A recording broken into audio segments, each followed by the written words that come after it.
Zamondosh jurnali kuzatuvchilari, biz bu galgi safarimiz Narpay tumanidagi 1-sonli davlat maktabgacha ta'lim tashkilotida bo'ladi. Bizni kuzatishda davom eting. Biz sizlarga eng yaxshi, eng sara namunalarni taqdim etamiz.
Hurmatli zamondosh kuzatuvchilari, bizning bugungi suhbatimizni Narpay tumanidagi 1-son davlat maktabgacha ta'lim tashkiloti direktori Muhammadiyeva Dilorom Morovna bilan birgalikda bo'lamiz. Avvalambor assalomu alaykum. Assalomu alaykum.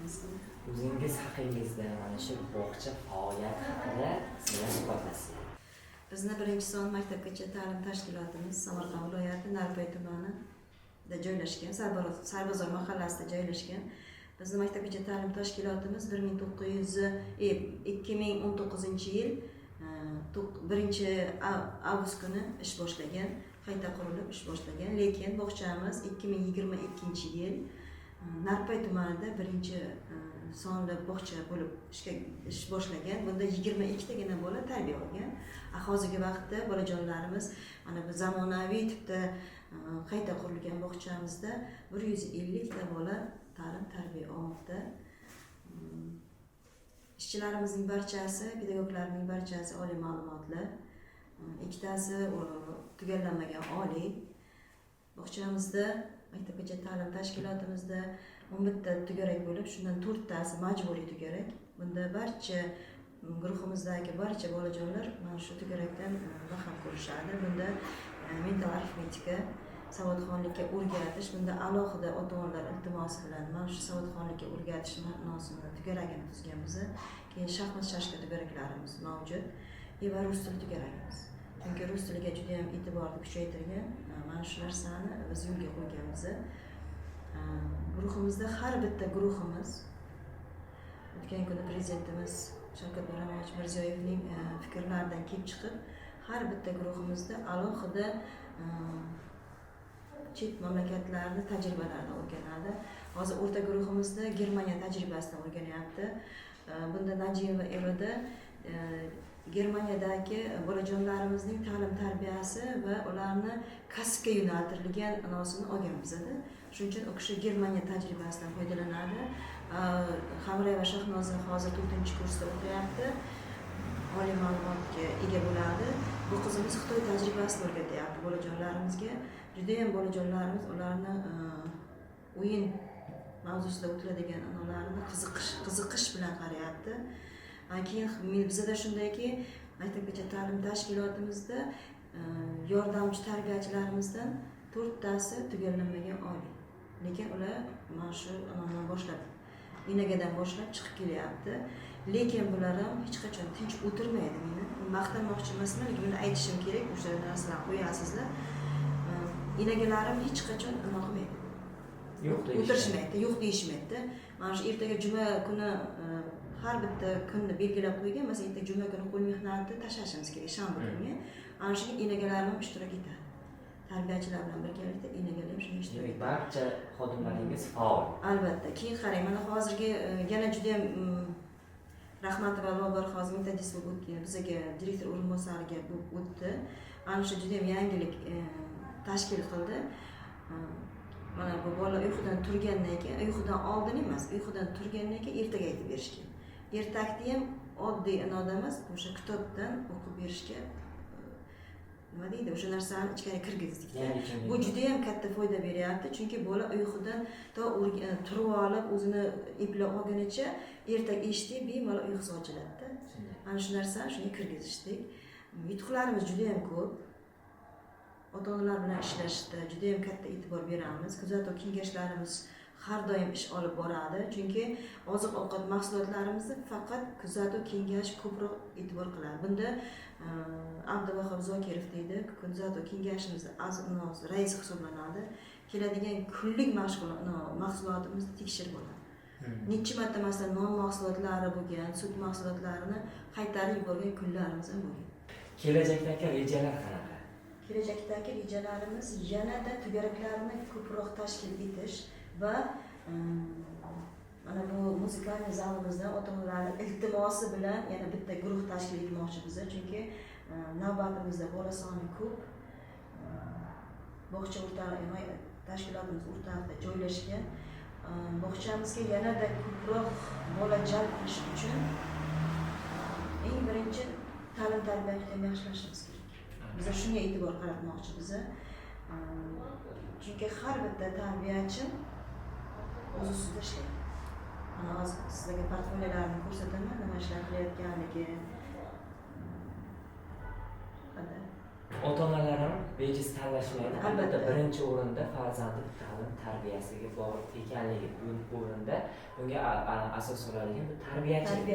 Tarbiyachingiz tarbiyali bo'lsagina tarbiyalanuvchi albatta tarbiyali, ta'lim sifatini ham yaxshilashga yordam beradigan kadr bo'lib maktabga kelajakdagi eng asosiy maqsadimiz bolajonlarimizni kasbga o'rgatmoqchi bo'lyapmiz. O'sha narsani har bitta guruhda kasblar anosini tugaragini tugaragi emas, burchagini ochyapmiz. Hozir mana qizlar o'shanga tayyorgarlik ham ko'risha boshladi. O'tgan kun shu asosida pet kengash tashkil qildik. Navbatdagi shunda aytdik. Masalan, eroda guruhiga o'sha oshpazlik kasbini o'rgatsin bolalarga. Oddiy tarzda o'rgatib borishimiz kerak-da.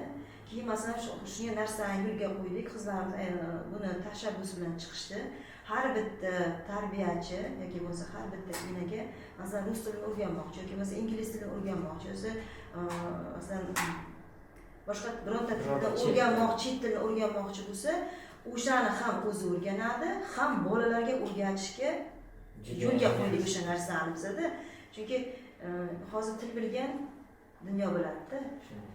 Shuning uchun shu narsaga e'tibor qaratdik. Juda yaxshi.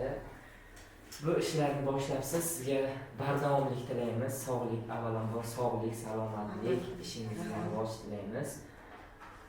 Suhbatimizni davom ettiramiz.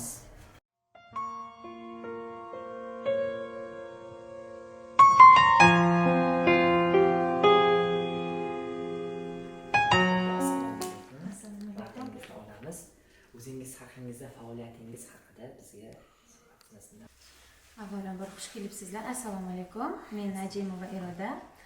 1994-yil tug'ilganman.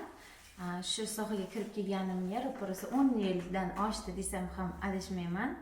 10 yil mobaynida bolajonlarga o'zimizning ta'lim-tarbiya jarayonlarimizni berib kelmoqdamiz.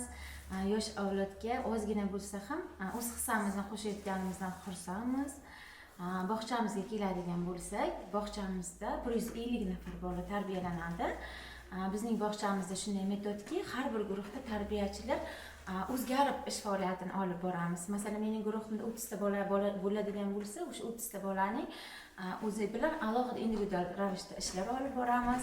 Masalan, shu yilda tayyorlov guruhida ishlasak, kelasi yilda kichik guruhda ishlaymiz.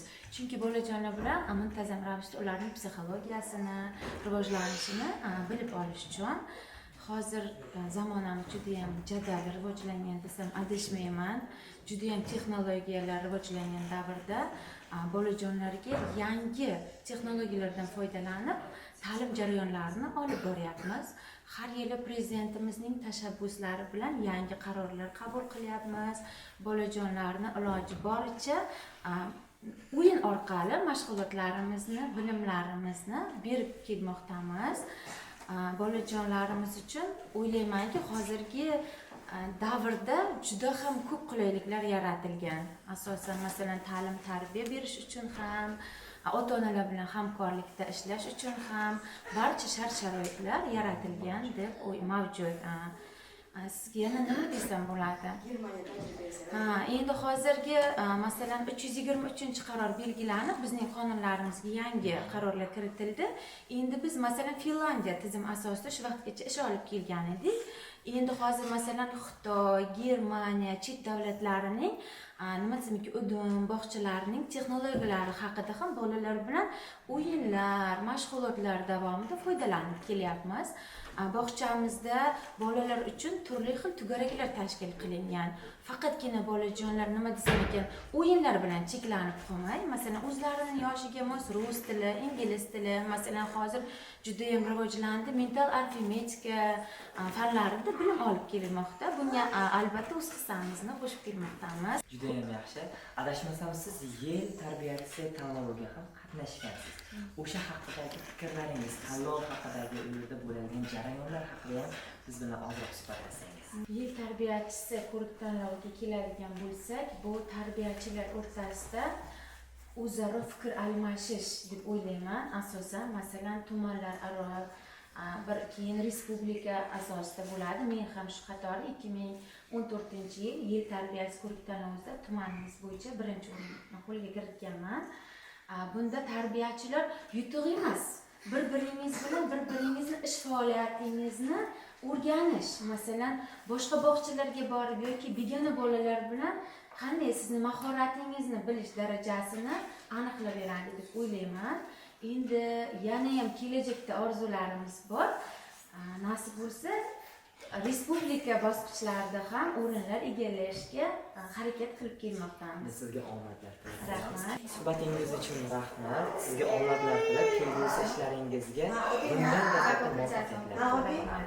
Salomat bo'ling. Hurmatli kuzatuvchilar, bizni kuzatishda davom eting.